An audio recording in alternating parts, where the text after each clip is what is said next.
Yau style ɗinmu na style ɗin cin wheelbarrow ne.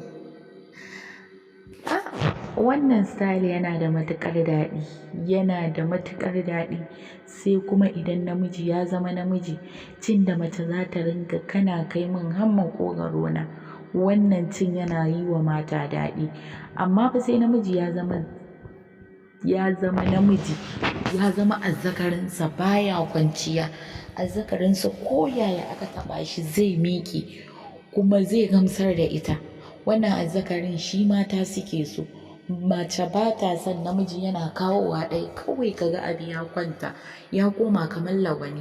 Gaskiya mata da yawa ba sa son wannan, ba sa son sa. Maza ku daure, ku cije, ku ringa tsayawa kuna biya wa matayenku buƙata. Idan har ya zama namiji ba shi da lafiya ko ba shi da lafiyar da zai yi mata wajen sau 3 ko sau 4 a dare ɗaya, to gaskiya ka nemi mafita. Ko ka je wajen masana ko kuma ka nemi maganin maza ka sha domin ka biya mata buƙata. Akwai lokacin da maganin maza yake da amfani, akwai lokacin da bai da amfani. Idan har kana da lafiyarka kana iya biya wa matarka buƙata, to shan magani bai kamace ka ba. Amma idan ana da kyau aka ce a ƙara da wanka kamar yadda mata suke sabis, haka maza ma ya kasance su ringa sabis, suna yi wa matayensu sabis. Kai ma ka yi sabis, ita ma ta yi sabis.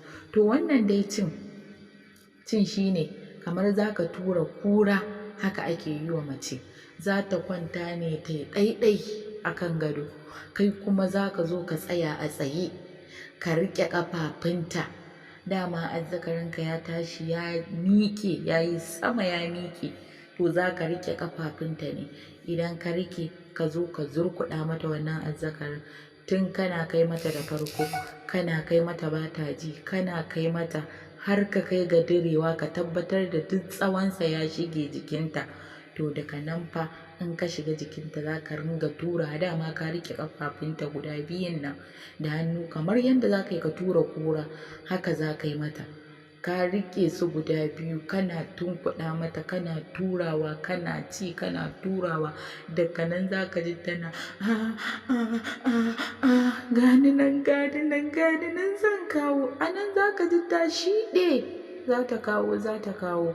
To daga nan fa za ka fara yi mata, kar ka daina, ka ci gaba. Sai dai ka ji tana gashi nan yana maƙogwaro na, na kusa zan kawo.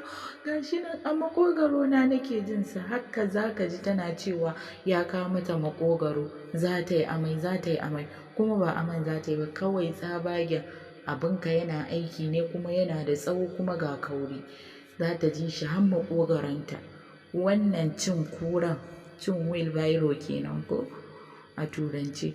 To idan har za ka yi wa matarka ba za ta daina son ka ba, kuma ko da yaushe za ta ji tana muradinka, tana ji kamar kai sabon ango ne, saboda kana kai mata inda take so, kana sosa mata inda take so.